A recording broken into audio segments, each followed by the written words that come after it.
Karl Marx ജനിച്ചത് 1818, മരിച്ചത് 1883.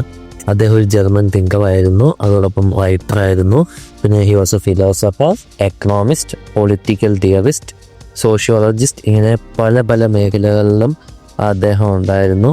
Frederick Angeles എന്ന് പറയുന്ന അദ്ദേഹത്തിൻ്റെ ഫ്രണ്ടായിട്ടുള്ള മറ്റൊരു തിങ്കറുമായിട്ട് വർക്ക് ചെയ്ത്, അല്ലെങ്കിൽ അദ്ദേഹമായിട്ട് കമ്പൈൻ ചെയ്താണ് ഇദ്ദേഹം ഒരു തിയറി ഉണ്ടാക്കിയതാണ് മാർക്സിസം.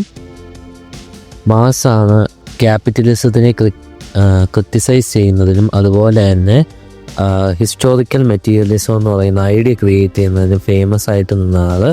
അദ്ദേഹം വിശ്വസിച്ചിരുന്നത് ഈ ഹ്യൂമൻ ഹിസ്റ്ററി എന്ന് പറയുന്നത് മെറ്റീരിയൽ കണ്ടീഷൻസ്, അതായത് നമ്മുടെ ചുറ്റും കാണപ്പെടുന്ന ഈ ഒബ്ജക്റ്റീവ് വേൾഡിലുള്ള മെറ്റീരിയൽ കണ്ടീഷൻസും അതുപോലെ തന്നെ സോഷ്യൽ ക്ലാസ്സസ്, അതിപ്പോൾ ഹൈ ക്ലാസ് ആയാലും ലോ ക്ലാസ് ആയാലും മിഡിൽ ക്ലാസ് ആയാലും ഇവർ തമ്മിലുള്ള കോൺഫ്ലിക്റ്റിലൂടെ മാത്രമേ ഹ്യൂമൻ ഹിസ്റ്ററി ഷേപ്പ് ആയിരിക്കുന്നു എന്നാണ് കാൾ മാർക്സ് പറയുന്നത്. 1848 മാർക്സും ഫ്രെഡറിക് ഏഞ്ചൽസും കൂടി എഴുതിയ ബുക്കാണ് communist manifesto. The bible of communism എന്നറിയപ്പെടുന്നതും കമ്മ്യൂണിസ്റ്റ് മാനിഫെസ്റ്റോ ആണ്. വളരെ ഇമ്പോർട്ടൻ്റ് ആയിട്ടുള്ള വർക്കാണ്. ഈ ബുക്കിലാണ് അദ്ദേഹം ഹിസ്റ്ററി, ക്ലാസ് സ്ട്രഗിള്, പിന്നെ വർക്കേഴ്സിനൊരു റവല്യൂഷൻ ഉണ്ടാവണം എന്ന് പറയുന്ന ഒരു ആവശ്യത്തിനെ കുറിച്ചെല്ലാം എക്സ്പ്ലെയിൻ ചെയ്തിരിക്കുന്നത്.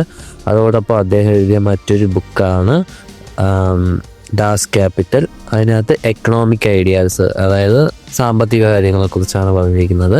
അതിനകത്ത് value of labour, surplus value, ക്യാപിറ്റലിസത്തിലെ പ്രോബ്ലംസ്, ഇങ്ങനെയുള്ള കാര്യങ്ങളാണ് പറഞ്ഞിരിക്കുന്നത്. അടുത്തതായിട്ട് ഹിസ്റ്റോറിക്കൽ മെറ്റീരിയലിസം. ഹിസ്റ്റോറിക്കൽ മെറ്റീരിയലിസം എന്ന് പറഞ്ഞാൽ മാർക്സിൻ്റെ തിയറിയിലെ വളരെ ഇമ്പോർട്ടൻ്റ് ആയിട്ടുള്ള ഒരു ഐഡിയയാണ്. അതെന്ന് പറഞ്ഞാൽ അത് ബേസ് ചെയ്തിരിക്കുന്നത് ഈ കാൾ മാർക്സിൻ്റെ ഈ ഐഡിയ ബേസ് ചെയ്തിരിക്കുന്നത് ഹിസ്റ്ററിയും സൊസൈറ്റിയും തമ്മിലുള്ള ഒരു കണക്ഷൻ എന്നതാണ്, അല്ലെങ്കിൽ ഒരു സ്റ്റഡിയിൽ നിന്നാണ്. അക്കോർഡിംഗ് ടു ഹിസ്റ്റോറിക്കൽ മെറ്റീരിയലിസം പറയുന്നത് എക്കണോമിയാണ് സൊസൈറ്റിയുടെ ഫൗണ്ടേഷൻ, അതായത് ഒരു സമൂഹത്തിൻ്റെ അടിസ്ഥാനം എന്ന് പറയുന്നത് സാമ്പത്തികമാണ്. മറ്റ് ഇൻസ്റ്റിറ്റ്യൂഷൻസ് പോലുള്ള കൾച്ചർ, പൊളിറ്റിക്സ്, ഐഡിയാസ് ഇതെല്ലാം ബിൽഡാവുന്നത്, അതായത് ഒരു സമൂഹത്തിലെ കൾച്ചറും സംസ്കാരവും പൊളിറ്റിക്സും ഐഡിയാസ് എല്ലാം ബിൽഡാവുന്നത് ഈ എക്കണോമി അഥവാ സാമ്പത്തികം എന്ന് പറയുന്ന ഈ ഒരു ഫൗണ്ടേഷൻ്റെ മുകളിലാണ്. അപ്പം ഈ മെറ്റീരിയൽ കണ്ടീഷൻസിനകത്ത് ഉൾപ്പെടുന്ന, അതായത് നമ്മൾ നേരത്തെ പറഞ്ഞു ഈ ലോകം ഷേപ്പായിരിക്കുന്ന വേറൊരു ഇമ്പോർട്ടൻ്റ് കാര്യം എന്ന് പറഞ്ഞാൽ മെറ്റീരിയൽ കണ്ടീഷൻസ്. ആ മെറ്റീരിയൽ കണ്ടീഷൻസിനകത്ത് ഉൾപ്പെടുന്ന പ്രൊഡക്ഷനിൽ ഉൾപ്പെടുന്ന കാര്യങ്ങളാണ് ടൂൾസ്, ഫാക്ടറീസ്, അതോടൊപ്പം തന്നെ ടെക്നോളജി എന്നുള്ളത്. ഇനി ഇതിനകത്ത്, അതായത് ഹിസ്റ്റോറിക്കൽ മെറ്റീരിയൽസിൽ വരുന്ന വേറൊരു ടോപ്പിക്കും ആണ് ക്ലാസസ് തമ്മിലുള്ള റിലേഷൻഷിപ്പ്, അതായത് ബോർഷ്വാസി അഥവാ ക്യാപിറ്റലിസ്റ്റ് മീൻസ് മുതലാളികളും അതുപോലെ തന്നെ പ്രൊലിറ്ററേറ്റ് അഥവാ വർക്കേഴ്സ് അല്ലെങ്കിൽ ലോ ക്ലാസ് ആൾക്കാരും തമ്മിലുള്ള ആ ഒരു ബന്ധം. ഇനി കാൾ മാർക്സ് ഇതിനകത്ത് different stages of production and ഹിസ്റ്ററിയെ കുറിച്ച് പറയുന്നുണ്ട്. അതായത് ചരിത്രം ക്രോണോളജിക്കലായിട്ടുള്ള കാലഘട്ടത്തിൻ്റെ അടിസ്ഥാനത്തിൽ നമ്മൾ നോക്കുകയാണെങ്കിൽ നമുക്കിതിനെ ഡിഫറെൻറ്റ് സ്റ്റേജസ് ആയിട്ട് മാറ്റാൻ പറ്റും. ഒന്നാമത്തത് പ്രിമിറ്റീവ് കമ്മ്യൂണിസം. പ്രിമിറ്റീവ് കമ്മ്യൂണിസത്തിൽ വരുന്നത് ആൾക്കാരെല്ലാവരും വളരെ ചെറിയ, അതുപോലെ തന്നെ ഈക്വൽ ലൈഫായിരുന്നു ജീവിച്ചത്. ഷെയർഡ് കമ്മ്യൂണിറ്റി ആയിരുന്നു. അവിടെ പ്രൈവറ്റ് ഓണർഷിപ്പ് ഇല്ലായിരുന്നു. അതിപ്പോൾ ടൂൾസിനായാലും ലാൻഡിനായാലും പ്രൈവറ്റ് ഓണർഷിപ്പ് ഇല്ല. എല്ലാവർക്കും റിസോഴ്സസ് അവരവരുടെ ആവശ്യത്തിനനുസരിച്ച് ഉപയോഗിക്കാനുള്ള അധികാരം അല്ലെങ്കിൽ അവകാശം ഉണ്ടായിരുന്ന ഒരു സമയമാണ് പ്രിമിറ്റീവ് കമ്മ്യൂണിസം. രണ്ടാമത്തെ സ്റ്റേജാണ് സ്ലേവിലേക്ക് വരുന്ന സമയത്ത് ഈ സ്ലേവ് എന്ന് പറയുന്ന ആ ഒരു സിസ്റ്റത്തിലാണ് അഗ്രികൾച്ചർ സ്റ്റാർട്ട് ചെയ്യുന്നത്. അതുകൊണ്ട് തന്നെ സർപ്ലസ് പ്രൊഡക്ഷൻ, അതായത് സാമ്പത്തികമായിട്ടുള്ള ലാഭനഷ്ട കണക്കുകളൊക്കെ ഡെവലപ്പ് ആകാൻ തുടങ്ങി. ഇവിടെ റൂളിംഗ് ക്ലാസ് ആയിട്ടുള്ള, അല്ലെങ്കിൽ ആ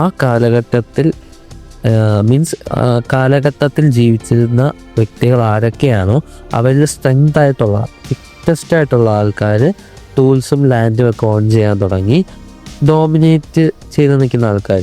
ഇനി അവർക്ക് സറണ്ടറായി പോയ ആൾക്കാർ മീൻസ് സ്ലേവ്സ് അവർക്ക് വേണ്ടിയിട്ട് വർക്ക് ചെയ്യാൻ തുടങ്ങി. ഏൻഷ്യൻ്റ് ഗ്രീസിലും റോമിലും എല്ലാം സ്ലേവ് സൊസൈറ്റിയുടെ എക്സാമ്പിൾസ് നമുക്ക് കാണാൻ പറ്റും. ഇനി മൂന്നാമത്തെ സ്റ്റേജാണ് ഫ്യൂഡലിസം അഥവാ ഫ്യൂഡൽ സൊസൈറ്റി എന്ന് പറയുന്നത്. ഈ സിസ്റ്റം കോമൺ ആയിട്ട് കാണപ്പെട്ടത് മിഡീവൽ യൂറോപ്പിലാണ്. അവിടെ എന്ന് പറഞ്ഞാൽ നോബിൾസ് അഥവാ ലാൻഡ് ലോഡ്സ്, നമ്മൾ ഈ ജന്മികൾ എന്നൊക്കെ പറയും. അപ്പോൾ ഈ ലാൻഡ് ലോഡ്സ് ആണ് ലാൻഡും അതുപോലെ തന്നെ ടൂൾസും ഒക്കെ ഓൺ ചെയ്തത്. ടൂൾസ് എന്ന് പറഞ്ഞാൽ നമുക്ക് ഫാക്ടറീസ് പറയാം, അല്ലെങ്കിൽ ഇവരുപയോഗിക്കുന്ന കാളകൾ, അതുപോലെ തന്നെ നിലമുഴാൻ ഉപയോഗിക്കുന്ന ഈ കലപ്പ, ഇതെല്ലാം ടൂൾസിനകത്ത് ഉൾപ്പെടുത്താൻ സാധിക്കും. അപ്പോൾ പെസറ്റ്സ് ഇവരുടെ ലാൻഡിൽ എന്ത് ചെയ്യും, പ്രൊട്ടക്ഷനും അതുപോലെ തന്നെ ഇവർ ഉൽപ്പാദിപ്പിക്കുന്ന ഇവർ ഈ ലാൻഡ്, അതായത് ഈ ലാൻഡ് ലോഡ്സിൻ്റെ ഭൂമിയിൽ ഉൽപ്പാദിപ്പിക്കുന്ന ആ ഒരു പ്രോഡക്റ്റ് അതെന്താണെങ്കിലും ആ പ്രോഡക്റ്റിൻ്റെ ഒരു അംശത്തിനുണ്ട്, മീൻസ് ശമ്പളം ഓർ അവിടെ വിളയുന്ന നെല്ലിൻ്റെ വളരെ ചെറിയൊരു അംശം എന്താണോ അവർക്ക് കിട്ടുന്ന റിവാർഡ്, അതിന് വേണ്ടിയിട്ട് പെസൻസ് അവരുടെ ലാൻഡിൽ വർക്ക് ചെയ്യാൻ തുടങ്ങി. ഇതാണ് ഫ്യൂഡലിസം അഥവാ ഫ്യൂഡൽ സൊസൈറ്റിയിൽ വന്നത്. നാലാമത്തെ സ്റ്റേജാണ് ക്യാപിറ്റലിസം. ക്യാപിറ്റലിസം എന്ന് പറഞ്ഞാൽ മാർക്സിൻ്റെ ടൈമിൽ, അതായത് കാൾ മാർക്സ് ജീവിച്ചിരുന്ന ടൈമിൽ വന്ന ഒരു മെയിൻ സിസ്റ്റമാണ് ക്യാപിറ്റലിസം. ഈ സിസ്റ്റത്തിൽ മീൻസ് ഓഫ് പ്രൊഡക്ഷൻ എന്ന് പറയുന്നത്, അതായത് ഒരു സാധനം ഉണ്ടാക്കുന്നതിൻ്റെ മീൻസ്, ഇപ്പോൾ നമ്മൾ ചോറ് റൈസ് വേണമെങ്കിൽ അതിൻ്റെ മീൻസ് ഓഫ് പ്രൊഡക്ഷൻ എന്ന് പറഞ്ഞാൽ ലാൻഡ് വേണം, അതുപോലെ തന്നെ അവിടെ വിതയ്ക്കാനുള്ള വിത്തും വേണം. അപ്പോൾ ആ സാധനങ്ങൾ, അതായത് ഒരു സംരംഭം തുടങ്ങാൻ ആവശ്യമായ എല്ലാ കാര്യങ്ങളുടെയും ഓണർഷിപ്പ് എന്ന് പറഞ്ഞാൽ പ്രൈവറ്റായി സമയമാണ്. ഈ പ്രൈവറ്റൈസേഷൻ അഥവാ ക്യാപിറ്റലിസത്തിൻ്റെ ഗോൾ എന്ന് പറയുന്നത് തന്നെ പ്രോഫിറ്റ് ആയിരുന്നു. സോ വർക്കേഴ്സ് അവരുടെ ലേബർ, അതായത് തങ്ങളുടെ അധ്വാനത്തെ അല്ലെങ്കിൽ ജോലിയെ വിറ്റാണ് അവർ ശമ്പളം വാങ്ങിച്ചുകൊണ്ടിരുന്നത്. അതുകൊണ്ട് തന്നെ വർക്കേഴ്സിൻ്റെ എക്സ്പ്ലോയിറ്റേഷൻ ഇവിടെ വളരെ കൂടുതലായിരുന്നു. നേരത്തെ പറഞ്ഞു വന്നപ്പോൾ നമ്മൾ 4 സ്റ്റേജാണ് പറഞ്ഞത്. അതിൻ്റെ ലാസ്റ്റ് സ്റ്റേജ് കമ്മ്യൂണിസമാണ്. അതും കൂടെ ഓർക്കണം. പക്ഷെ അതിനെക്കുറിച്ച് വലിയ നോട്ട്സ് ഒന്നും, മീൻസ് അതിന് വലിയ പ്രാധാന്യം കൊടുത്ത് നമ്മുടെ ഇതിൽ പറഞ്ഞിട്ടില്ല. അടുത്ത് മാർക്സിൻ്റെ കോൺസെപ്റ്റ് ഓഫ് ഏലിയനേഷൻ എന്താണെന്ന്. ഏലിയനേഷൻ എന്ന് പറയുന്നത് ഒരു ക്യാപിറ്റലിസ്റ്റ് സൊസൈറ്റിയുടെ ക്രിറ്റിസിസത്തിൽ കാൾ മാർക്സിൻ്റെ ഒരു ഇമ്പോർട്ടൻറ്റ് ഐഡിയയാണ്. മാർക്സിൻ്റെ സാധാരണ രീതിയിൽ നമ്മൾ ഏലിയനേഷൻ എന്ന് പറയുന്നത് ആൾക്കാരിൽ നിന്നോ അല്ലെങ്കിൽ ഒബ്ജക്റ്റിൽ നിന്നോ അല്ലെങ്കിൽ ഐഡിയാസിൽ നിന്നോ ഉള്ള ആ ഒരു സെപ്പറേഷൻ അല്ലെങ്കിൽ ഒരു ഡിറ്റാച്ച്മെൻറ്റിൻ്റെ ഫീലിങ്ങിനെയാണ്, അതായത് അന്യവൽക്കരിക്കപ്പെടുക എന്ന് മലയാളത്തിൽ പറയും. അപ്പോൾ അക്കോർഡിംഗ് ടു മാർക്സ് പറയുകയാണെങ്കിൽ ഏലിയനേഷൻ എന്നിവിടെ ഉദ്ദേശിക്കുന്നത് ചെയ്യുന്ന ജോലിയിൽ നിന്ന് അല്ലെങ്കിൽ അവരുടെ സ്വന്തം പൊട്ടൻഷ്യൽ അഥവാ ടാലൻറ്റിൽ നിന്ന് അല്ലെങ്കിൽ അവർക്കിടയിൽ തന്നെ, മീൻസ് ഒരുമിച്ച് ജീവിച്ചിരുന്ന അവർക്കിടയിൽ തന്നെ നിന്ന് അവരെ സെപ്പറേറ്റ് ചെയ്യുന്ന ആൾക്കാരെ തമ്മിൽ അവരുടെ ജോലിയിൽ നിന്ന് അവരുടെ പൊട്ടൻഷ്യലിൽ നിന്ന് അവരിൽ നിന്ന് തന്നെ അവരെ സെപ്പറേറ്റ് ചെയ്യുന്ന ആ ഒരു ഇതിനെയാണ് കാൾ മാർക്സ് ഏലിയനേഷൻ എന്നുകൊണ്ട് ഉദ്ദേശിക്കുന്നത്. മാർക്സ് അദ്ദേഹത്തിൻ്റെ ഈ ഐഡിയയെ, മീൻസ് ഏലിയനേഷൻ എന്ന് പറഞ്ഞ ഐഡിയയെ അദ്ദേഹത്തിൻ്റെ ബുക്കായിട്ടുള്ള എക്കണോമിക് ആൻഡ് ഫിലോസഫിക്കൽ മാനുസ്ക്രിപ്റ്റ്സിൽ നോട്ട് ചെയ്തിട്ടുണ്ട്. 1844 ഈ ബുക്ക് അദ്ദേഹം പബ്ലിഷ് ചെയ്തിരിക്കുന്നത്. അദ്ദേഹം ഏലിയനേഷനെ ഡിസ്ക്രൈബ് ചെയ്തിരിക്കുന്നത് ആൾക്കാരും അതുപോലെ തന്നെ വർക്കും സൊസൈറ്റിയുമായിട്ടുള്ള റിലേഷൻഷിപ്പിലാണ്. അങ്ങനെ മൊത്തം 5 ടൈപ്പിൽ ഏലിയനേഷനെ കുറിച്ച് പറയുന്നുണ്ട്. ഒന്നാമത്തത് alienation from the product of labour, പ്രോഡക്റ്റിൽ നിന്നുള്ള ഏലിയനേഷൻ. അതായത് ക്യാപിറ്റലിസത്തിലേക്ക് വരുന്ന സമയത്ത് വർക്കേഴ്സ് പ്രൊഡ്യൂസ് ചെയ്യുന്ന പ്രോഡക്റ്റ്, അതിപ്പോൾ എന്ത് തന്നെ ആയാലും അതിൽ നിന്ന് അവരെ സെപ്പറേറ്റ് ചെയ്യുന്നതിനെയാണ് alienation from the product of labour എന്ന് പറയുന്നത്. അതായത് വർക്കേഴ്സ് ക്രിയേറ്റ് ചെയ്യുന്ന ഗുഡ്സ് ഓർ സർവീസസ് അത് എന്ത് തന്നെയായാലും അവർക്കതിലൊരു ഓണർഷിപ്പും ഉണ്ടായിരിക്കില്ല. അത് ഓൺ ചെയ്യുന്നതും അത് സെൽ ഔട്ട് ചെയ്യുന്നതും അത് വിൽക്കുന്നതും ക്യാപിറ്റലിസ്റ്റ് ക്ലാസ് ആയിരിക്കും. വർക്കേഴ്സിന് അവരുടെ ഫൈനൽ പ്രോഡക്റ്റ് അതായത് പ്രോഫിറ്റ് ഉണ്ടാകുന്ന പ്രോഡക്റ്റ് എന്തു തന്നെയായാലും അതിൽ യാതൊരുവിധ അധികാരവും ഉണ്ടായിരിക്കില്ല. അടുത്ത രണ്ടാമത്തെ ഏലിനേഷനാണ് alienation from the process of labour എന്ന് പറയുന്നത്. അതായത് മാർക്സ് പറയുന്നത് ക്യാപിറ്റലിസത്തിനകത്ത് നമ്മൾ വർക്ക് ചെയ്യുന്നത് ബോറിങ്ങും അതുപോലെ തന്നെ റെപ്പറ്റേറ്റീവുമാണ്. അതായത് വർക്കേഴ്സ് ഒരേ ടാസ്ക് തന്നെ വീണ്ടും വീണ്ടും ചെയ്തുകൊണ്ടിരിക്കുമ്പോൾ അവരുടെ ക്രിയേറ്റിവിറ്റിയിൽ നിന്ന് അവർ ഡിസ്കണക്റ്റ് ആവുകയും അവരുടെ കംപ്ലീറ്റ് നേച്ചർ ഓഫ് വർക്ക് മെക്കാനിക്കലായിട്ട് മാറുകയും ചെയ്യുന്നു. അതായത് ഈ ലേബറിൽ നിന്ന് തന്നെ നമ്മൾ നമ്മൾ ഒരേ കാര്യം ദിവസവും ചെയ്തുകൊണ്ടിരിക്കുമ്പോൾ ബോറടിക്കും, റെപ്പറ്റേറ്റീവായിട്ട് തോന്നും, നമുക്കത് ചെയ്യാൻ പറ്റാതാകും. അതായത് ചെയ്ത് നമുക്ക് പിന്നെ അങ്ങോട്ട് അതിനെ മുന്നോട്ട് കൊണ്ടുപോകാൻ പറ്റാത്തൊരവസ്ഥയിലേക്ക് അവരുടെ ആ ഒരു കംപ്ലീറ്റ് നേച്ചർ ഓഫ് വർക്കിൽ നിന്ന് തന്നെ ഡിസ്കണക്റ്റ് ആവുന്നതാണ് alienation from the process of labour എന്ന് പറയുന്നത്. മൂന്നാമത്തേതാണ് alienation from human potential. Capitalist production അഥവാ ക്യാപിറ്റലിസ്റ്റ് പ്രൊഡക്ഷന് വേണ്ടിയിട്ട് നമ്മൾ സ്ലേവ്സ് വർക്ക് ചെയ്യാൻ തുടങ്ങുകയാണെങ്കിൽ, അതായത് മുതലാളികൾ എന്താഗ്രഹിക്കുന്നോ അതിന് വേണ്ടിയിട്ട് വർക്ക് ചെയ്യാന്ന് പറയുമ്പോൾ ആൾക്കാർ അവരുടെ ട്രൂ പൊട്ടൻഷ്യൽ അഥവാ അവരുടെ ആ ഒരു ഇന്നർ വിഷ് അഥവാ അവരുടെ ആഗ്രഹം എന്താണോ അതിൽ നിന്ന് അവർ ഏലിനേറ്റഡ് ആവും. അതായത് ക്രിയേറ്റീവും ഫുൾഫില്ലിങ്ങും ആയിട്ടുള്ള വർക്ക് ചെയ്യുമ്പോഴാണ് എപ്പോഴും നമ്മൾ നമ്മുടെ ട്രൂ പൊട്ടൻഷ്യൽ പുറത്തെടുക്കുക. നമുക്ക് ഇഷ്ടമില്ലാത്തൊരു കാര്യത്തിന് വേണ്ടിയിട്ട് ഒരിക്കലും നമ്മൾ നമ്മുടെ ട്രൂ പൊട്ടൻഷ്യൽ പുറത്തെടുക്കാറില്ല. അപ്പോൾ ഇവർക്ക് വേണ്ടിയിട്ട് ക്യാപിറ്റലിസ്റ്റിന് വേണ്ടിയിട്ട് വർക്ക് ചെയ്യാൻ തുടങ്ങുമ്പോൾ നമ്മൾ എപ്പോഴും ഫോഴ്സ്ഡ് ആയിട്ടാണ് ആ വർക്ക് ചെയ്യുന്നത്. അത് നമ്മളുടെ പ്രോഫിറ്റിനായിരുന്നെങ്കിൽ നമ്മൾ പിന്നും ശ്രമിച്ചതിനെ ട്രൂ പൊട്ടൻഷ്യൽ പുറത്തെടുക്കാൻ. പക്ഷേ ഇത് ക്യാപിറ്റലിസ്റ്റിൻ്റെ ഫോഴ്സ്ഫുള്ളി ചെയ്യുന്ന ജോലി ആയതുകൊണ്ട് തന്നെ ഇവിടെ ഇവരുടെ ട്രൂ പൊട്ടൻഷ്യൽ അഥവാ ക്രിയേറ്റിവിറ്റി പുറത്തെടുക്കാനുള്ള ആ ഒരു അവസരം ലിമിറ്റഡ് ആയിക്കൊണ്ടിരിക്കുകയാണ്. അതാണ് ഏലിനേഷൻ ഫ്രം ഹ്യൂമൻ പൊട്ടൻഷ്യൽ. നാലാമത്തത് ഏലിനേഷൻ ഫ്രം അതേഴ്സ്. അതായത് ഈ ക്യാപിറ്റലിസത്തിൻ്റെ നേച്ചർ എന്ന് പറയുന്നത് കോമ്പറ്റീറ്റീവ് നേച്ചറാണ്. അതായത് എല്ലാ മേഖലകളിലും ഉള്ളതിനേക്കാൾ കൂടുതൽ ഒരു കോമ്പറ്റീറ്റീവ് നേച്ചർ ക്യാപിറ്റലിസത്തിനകത്ത് വരുന്നത് കൊണ്ട് തന്നെ ആൾക്കാർ അവരവരിൽ തന്നെ ഏലിനേറ്റഡ് ആയി പോകുന്നു. അതായത് വർക്കേഴ്സ് മറ്റ് വർക്കേഴ്സുമായിട്ട് കോമ്പറ്റീറ്റ് ചെയ്ത് ജോബ്സിന് വേണ്ടിയിട്ട്, കൂടുതൽ വേജസിന് വേണ്ടിയിട്ട്. അപ്പോൾ ഇവർക്കിടയിലുള്ള ആ ഒരു യൂണിറ്റിയും അതുപോലെ തന്നെ ഒരു സെൻസ് ഓഫ് ഐസൊലേഷൻ ക്രിയേറ്റ് ആവും. അതായത് ഞാൻ ഒറ്റയ്ക്കാണ്, ഞാൻ സമ്പാദിച്ചാലേ എൻ്റെ കുടുംബത്തിന് എന്നുള്ള ആ ഒരു തലത്തിലോട്ട് മാറുമ്പോൾ എല്ലാവരും സ്വാർത്ഥരായി തിരികെയും മനുഷ്യനിൽ നിന്ന് തന്നെ അന്യവൽക്കരിക്കപ്പെടുക, ഏലിനേറ്റഡ് ആകുക എന്ന് പറയുന്ന ഒരു തരം കോൺസെപ്റ്റാണത്. അഞ്ചാമത്തെ ടൈപ്പ് ഓഫ് ഏലിനേഷനാണ് കമ്മോഡിറ്റി ഫെറ്റിഷിസം. കമ്മോഡിറ്റി ഫെറ്റിഷിസം എന്ന് പറഞ്ഞാൽ എങ്ങനെയാണ്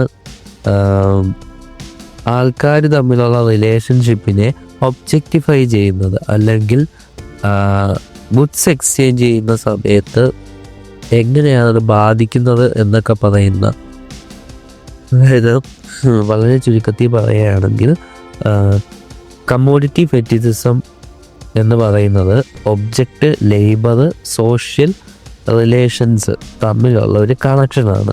അതായത് നമ്മൾ ഈ കമ്മോഡിറ്റിയെ കുറിച്ച് പറയുമ്പോൾ, ഉൽപ്പന്നത്തിനെ കുറിച്ച് പറയുന്ന സമയത്ത് മാർക്സ് ദാസ് ക്യാപിറ്റൽ എന്ന് പറയുന്നത് എൻ്റെ വർക്കിൽ പറയുന്ന ഒരു മെയിൻ കാര്യമാണ്. ഈ കമ്മോഡിറ്റി അഥവാ ഉൽപ്പന്നത്തിന് മിസ്റ്റീരിയസ് അഥവാ മാജിക്കൽ ക്വാളിറ്റി ഉണ്ട്. അതായത് ഇത് പ്രൊഡക്ഷൻ്റെ ആ ഒരു സോഷ്യൽ റിലേഷൻഷിപ്പിനെ മറച്ചിരിക്കും. വളരെ ചുരുക്കി പറഞ്ഞു കഴിഞ്ഞാൽ മാർക്കറ്റ് പ്ലേസിൽ, അതായത് മാർക്കറ്റിൽ നമ്മളൊരു സാധനം വിൽക്കാൻ കൊണ്ടുപോകുന്ന സമയത്ത് ആൾക്കാർ തമ്മിലുള്ള റിലേഷൻഷിപ്പ് സാധനങ്ങൾ തമ്മിലുള്ള റിലേഷൻഷിപ്പായിട്ട് മാറും. അതായത് സാധനങ്ങൾ തമ്മിലുള്ള ഇതെന്ന് പറഞ്ഞാൽ നമ്മൾ അവിടെ ഈ പ്രോഡക്റ്റ് ഉണ്ടായി വരാനുള്ള വർക്കേഴ്സിൻ്റെ ആ ഒരു എഫിഷ്യൻസിയെ നമ്മൾ നോക്കുന്നില്ല. അവിടെ നമ്മൾ നോക്കുന്നത് ആ പ്രോഡക്റ്റിന്, ആ ഫൈനലായിട്ടിരിക്കുന്ന ആ പ്രോഡക്റ്റിന് നമുക്ക് എന്ത് വില കൊടുക്കാൻ പറ്റും, അല്ലെങ്കിൽ എന്ത് വിലയ്ക്ക് നമ്മളത് വാങ്ങിക്കും, അവർ പറയുന്ന വിലയുമായിട്ട് നമ്മുടെ വില ചേരുന്നുണ്ടോ, ഇത് മാത്രമേ അവിടെ നോക്കുന്നുള്ളൂ. അതുകൊണ്ട് തന്നെ അവിടെ പ്രത്യേകിച്ച് ക്യാപിറ്റലിസ്റ്റ് സൊസൈറ്റിയിലേക്ക് വരുമ്പോൾ വർക്കേഴ്സിനെയും അതുപോലെ ഒരു കമ്മോഡിറ്റി ആയിട്ട്, അഥവാ ഒരു കമ്മോഡിറ്റി ഫെറ്റിസിസം എന്ന് പറയുന്ന ഐഡിയയിലേക്ക് മാത്രം ചുരുക്കുന്നതായിട്ട് കാണാൻ പറ്റും. അതായത് അവരെ പ്രൊഡക്ഷന് വേണ്ടിയിട്ടുള്ള ഒരു ഫാക്ടർ മാത്രമായിട്ട് മാറുന്നു.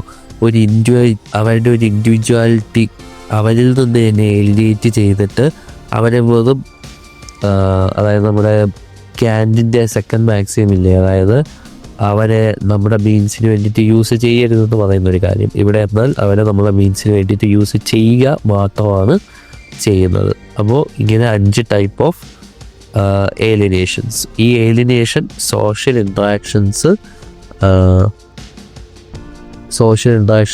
കൂടുതലാണ് ഈ 5 ടൈപ്പിൽ. അടുത്ത് നമുക്ക് ഈ ഏലിനേഷനെ എങ്ങനെ മറികടക്കാം, അതിന് വേണ്ടിയിട്ടൊരു 3 രീതികളാണ് മെയിനായിട്ട് പറയുന്നത്. ഒന്നാമത്തത് transformation of the economic system.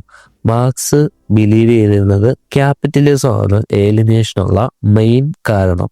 അപ്പോൾ അദ്ദേഹം ഈ ഏലിനേഷനെ മറികടക്കാൻ അദ്ദേഹം കൊണ്ടുവരുന്ന ഫസ്റ്റ് വേ ആണ് എക്കണോമിക് സിസ്റ്റം ചേഞ്ച് ആവണമെന്നുള്ളത്.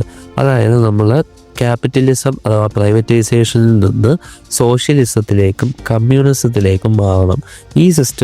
ഈ സിസ്റ്റംസിലാണ് വർക്കേഴ്സ് കളക്റ്റീവ്ലി, അതായത് അവർക്കിടയിൽ ഒരു യൂണിറ്റി ഉണ്ടാവുകയും workers means of production control ചെയ്യുകയും ചെയ്യുന്നത്. അപ്പോൾ എക്കണോമിക് സിസ്റ്റം മാറിയാൽ നമുക്ക് ഈ ഏലിനേഷന് മാറ്റാൻ പറ്റും. രണ്ടാമത്തത് reduction of class inequality. Class ഡിവിഷൻസും ഏലിനേഷൻ ഉണ്ടാകുന്നതിന് മെയിൻ കാരണമായിട്ട് കാൾ മാർക്സ് പറയുന്നുണ്ട്. അപ്പോൾ equal access to resources and opportunities, എല്ലാ ആൾക്കാർക്കും ഒരേപോലെ എല്ലാ റിസോഴ്സിനും എല്ലാ ഓപ്പർച്യൂണിറ്റിയും കിട്ടുമെങ്കിൽ, അല്ലെങ്കിൽ അവർക്കത്